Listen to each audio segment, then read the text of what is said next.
Je vous laisse tous et je ferai la synthèse, je répondrai globalement. Bon,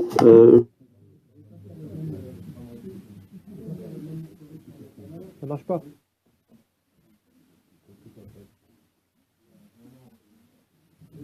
Bah non, voilà. Juste peut-être corriger son historique, parce que j'ai eu l'impression dans l'historique d'André Bonin qu'il y avait deux petites erreurs. La première, donc il a évoqué le pont d'Oléron et l'hyperincinérateur. Je pense qu'il n'a pas cité Michael Vallet au bon moment. Je pense qu'il voulait plutôt parler de Michael Vallet à propos de l'hyperincinérateur et non pas de l'île d'Oléron, quand Michael Vallet a dit « j'étais contre, mais maintenant que c'est construit, il faut bien l'utiliser ».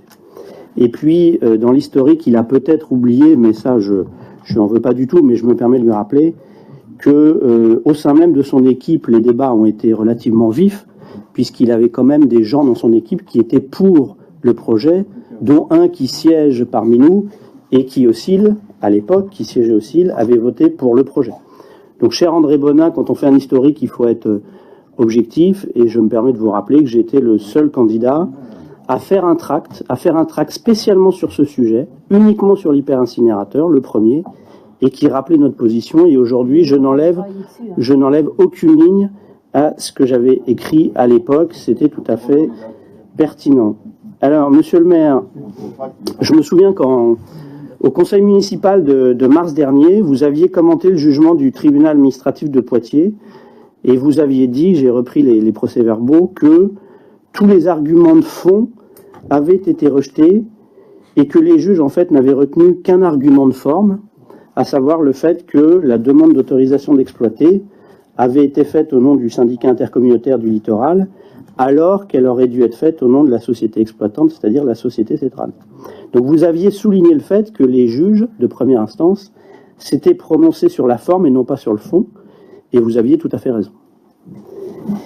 Et là, hier, je ne vous cache pas que pour moi aussi, c'était un étonnement, parce qu'on peut considérer, j'ai entendu vos arguments, qu'il y avait une forme de rétroactivité d'utilisation de la loi par les juges de la Cour d'appel, mais toujours est-il que justice a été rendue, et hier, cette fois-ci, ça n'est pas sur une raison de forme, mais sur une raison de fond que l'autorisation d'exploiter a été rejetée. Et je me permets de vous rappeler, parce que c'est quand même un énorme gâchis, que je considère, et là-dessus je partage tout à fait la colère de mes collègues élus de l'opposition, je suis profondément en colère et je vous considère vraiment comme le principal responsable de cet échec et même de ce fiasco. Je me suis permis de me replonger dans mes archives, et autant votre position sur l'incinérateur sur l'hyperincinérateur pendant la campagne a été pour le moins floue, puisque vous nous avez toujours affirmé que vous étiez contre, et en conseil municipal, là-dessus, alors entre-temps vous aviez quand même un peu évolué, mais vous avez toujours été très très clair sur un point, vous avez toujours dit « je suis contre le tri mécano-biologique ». Au conseil municipal de mai 2014, donc peu de temps après votre élection, vous aviez écrit « Pour ma part, ma position est très... » Enfin, vous aviez dit, et c'est dans le procès-verbal, « Pour ma part, ma position est très claire. Je souhaite un redimensionnement du projet, une suppression du tri mécano-biologique et un meilleur centre de compost. » En juin de la même année, vous aviez dit « Monsieur le maire déclare qu'à aucun moment son équipe a dit qu'elle était contre le principe de l'incinération. Il a dit qu'il était favorable à la suppression du TMB, à un redimensionnement de l'incinération, à l'implication des sociétés, notamment dans le Sud. » Bref, il y a plein de procès-verbaux où vous avez toujours dit la même chose. Vous avez dit « Je suis contre le tri mécano-biologique ». Vous l'avez toujours dit. Et il se trouve que c'est notamment sur le tri mécano-biologique, donc cette fois-ci sur une raison de fond, que les juges de la Cour administrative d'appel ont retoqué le projet ou ont retoqué l'autorisation d'exploiter. Ça veut dire que si, dès le départ, vous aviez été fidèle à votre plus intime conviction, on n'en serait pas là. Si dès le départ, dans la mesure où, et ça a été dit, écrit, acté, etc., vous aviez dit « je suis contre le tri mécano-biologique », si dès le départ, non seulement vous aviez accepté de prendre la présidence du CIL, Mais même à supposer que si, sans la prendre, si dès le départ vous aviez été fidèle à vos convictions et vous aviez dit à tous les élus du CIL, voilà, je suis contre le tri mécanobiologique et l'hyper-incinérateur, je donnerai mon aval en tant que maire de Rochefort et président de la communauté d'agglomération à une seule condition, c'est qu'on supprime le tri mécanobiologique. Si vous aviez fait ça, aujourd'hui on n'en serait pas là. Et vous aviez toute légitimité pour le faire, en tant que maire et en tant que président de l'agglo, accueillant l'usine. Et vous ne l'avez pas fait. Autrement dit, votre reniement, votre tromperie, aujourd'hui, nous coûte extraordinairement cher. Et je vous ai vu sourire tout à l'heure quand mes amis André, Pierre et Rémi vous ont dit vous êtes le principal responsable, vous avez rigolé. Non mais le prenez pas à la légère, on parle de fonds publics, on parle de choses sérieuses. Je sais bien que c'est forcément un sujet qui vous dérange, donc vous pouvez ricaner, mais comprenez ce qu'on vous dit. Vous avez pris à la légère tout cela, vous avez rigolé, je vous ai vu faire un rictus quand ils vous ont dit vous êtes le responsable. Moi je vous confirme, vous êtes le principal responsable. Vous aviez tout pouvoir, je dirais toute légitimité, pas pouvoir, toute légitimité en tant que président de l'agglo de dire moi je mets mon veto et tous ceux qui siègent avec moi et venant de la communauté d'agglo de Rochefort feront pareil tant qu'on n'aura pas supprimé le tri mécanobiologique. Vous ne l'avez pas fait, aujourd'hui on se retrouve dans cette situation. Donc vous êtes le principal responsable de ce fiasco. Et j'aimerais tout de suite couper court à... Parce que maintenant, évidemment, se pose un certain nombre de questions, c'est quid de l'avenir? Qu'est-ce qui va se passer maintenant? Alors, j'ai lu un certain nombre de choses dans la presse, on peut supposer que peut-être des propos pas très bien retranscrits, etc., etc. Moi j'aimerais être clair sur un point, mais vraiment être le plus clair possible, c'est que, et ma question en fait porte là-dessus, est-ce que vous êtes d'accord avec moi pour dire que cet hyper-incinérateur est mort, est terminé, c'est fini, il ne pourra jamais être exploité.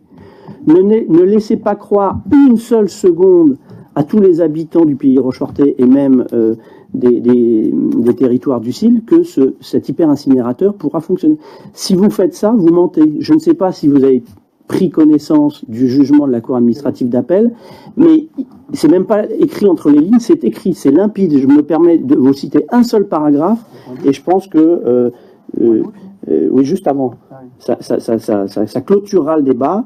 Il résulte de ces dispositions, éclairées par les débats parlementaires, que la préférence ainsi accordée à la généralisation du tri à la source doit, en principe, conduire l'autorité administrative à rejeter les demandes d'autorisation de nouvelles installations de traitement de déchets comportant une usine d'incinération de déchets non dangereux ou, et c'est ou, c'est pas et, c'est ou une unité de tri mécanobiologique.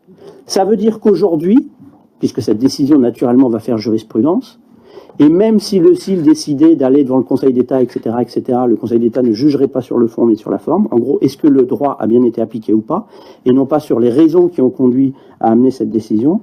Aujourd'hui, c'est très clair, c'est toute nouvelle usine d'incinération de déchets non dangereux ou tout nouveau projet d'unité de tri mécanobiologique, et encore une fois, c'est un ou et c'est pas un et inclusif. Aujourd'hui, compte tenu de la loi de transition énergétique de 2015, devra forcément être écarté par l'autorité administrative.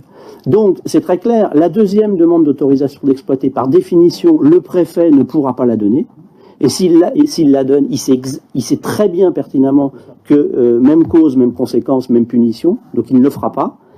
Et par ailleurs, parce que là encore, j'ai repris un procès-verbal qui est quand même assez intéressant, et qui date, cette fois-ci, vous voyez, de juin 2015, et qui va vous aider en partie dans votre réponse à la question que je vous ai posée. Vous avez dit, vous avez raison, dans notre programme, et en tout cas dans notre document électoral, on avait dit qu'on était contre le projet tel qu'il était présenté, parce qu'on voulait la diminution du tonnage en incinération, et effectivement la suppression du TMB.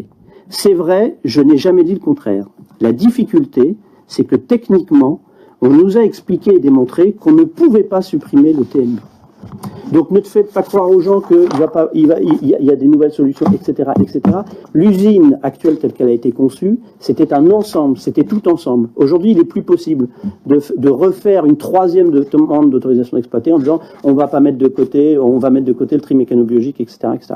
Et puis par ailleurs, compte tenu de la décision des juges d'appel, eh ben, la décision est très claire, c'est terminé. Donc ma question est la suivante. Maintenant, qu'est-ce qu'on fait? Qui va payer les 90 millions d'euros? Et que comptez-vous faire par rapport au CIL? C'est quand même incroyable que Vincent Barrault puisse organiser un comité syndical la veille, le 11 décembre, un comité syndical qui dure 40 minutes, dans lequel quasiment, on parle de la pluie et du beau temps, et on fait comme s'il n'existait pas un calendrier judiciaire qui est en train de mettre par terre un investissement à 90 millions d'euros. C'est quand même incroyable. Et même vous, en tant que vice-président, je ne comprends pas que vous ne puissiez pas lui dire, lui rappeler qu'il y a quand même un minimum de respect vis-à-vis des citoyens, vis-à-vis des contribuables, et que dans ces cas-là, on fait un comité après et on invite les élus à commenter la décision de justice. Voilà, donc ma question est la suivante.